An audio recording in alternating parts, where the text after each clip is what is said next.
Guys, I think the line have froze, so again, you know, I'm not built for this, so I wouldn't know. I know I did my job.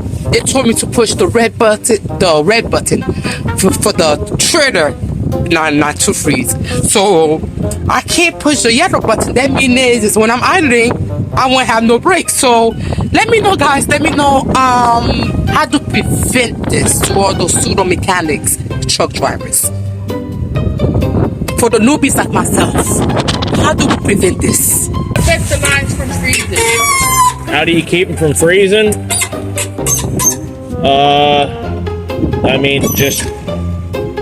Just try and drain your tanks. Like you drain them from the side here. Yep. Now, okay, so when I idle though, won't it build my tanks back? What you want to do is